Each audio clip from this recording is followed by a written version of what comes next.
जय श्री राम मित्रों, ग्राम्य आयुर्वेद भवन में आपका स्वागत है।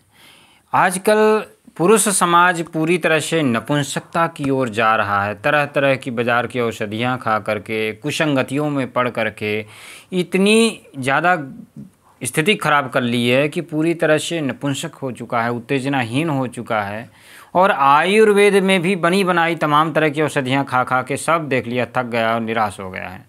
तो आज ग्राम्य आयुर्वेद भवन के माध्यम से हम आपको एक बहुत ही सुंदर औषधि बताने वाले हैं, जो कि पूरी तरह से विशेष रूप से उत्तेजना के लिए काम करती है, जिसकी अरुचि हो चुकी है, अनिच्छा हो चुकी है, इच्छा ही नहीं होती है।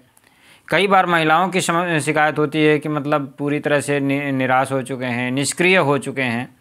तो उन पुरुषों के लिए आयुर्वेद की एक ऐसी औषधि बताने वाले हैं, जो कि आयुर्वेद की सबसे सुंदर औषधि है, जिसका नाम है कामाग्नि संदीपन रस। पहली ही खुराक से शरीर में उत्तेजना की सिहरन को पैदा करता है और जो तनाव की समस्या पूरी तरह से ख़त्म हो चुकी है, शिरावाहिनी जो रक्तवाहिनी शिराएँ हैं पूरी तरह से नष्ट कर लिया है, कुसंगति में आके, गलत आदतों में आकर के, तो उनमें उत्तेजना पैदा करता है और दृढ़ करता है उनको। तो आइए जानते हैं कि जो कामाग्नि संदीपन रस है ये कैसे कैसे बनता है। तो ये जो जानकारी आपको दी जा रही है ये आयुर्वेद सार संग्रह के जो है ग्रंथ से ली गई है, ये आप देख रहे हैं। तो इसमें जो 329 पेज है उस पर लिखा हुआ है कि आपका जो कामाग्नि संदीपन रस है, इसमें देखिए पारद है, गंधक है, हिंगुल है और मेंसिल है। ये चारों चीज़ें शुद्ध रूप में ली जाती हैं, 4-4 तोला। और इसके बाद जो है पारा की कजली बनती है। पारा की कजली बन करके अन्य जो दवाएं हैं उसका चूर्ण मिला लिया जाता है। फिर इनको धतूरे के रस में जो है, धतूरे के बीज, अदरक और जयंती और भांगरे के रस में 7-7 बार जो है घुटाई करके भावना दी जाती है।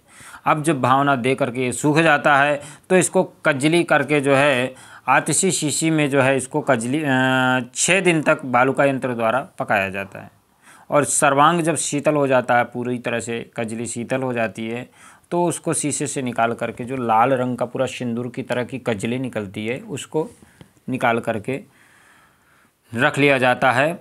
और फिर इसका सेवन कैसे होता है, तो सेवन करने के लिए एक तो छोटी इलायची के जो बीज हैं, जावित्री चूर्ण है, शुद्ध कपूर है, कस्तूरी और काली मिर्च है, अश्वगंध है, ये सारी चीज़ें समभाग में ले करके इसको मिला करके सेवन किया जाता है।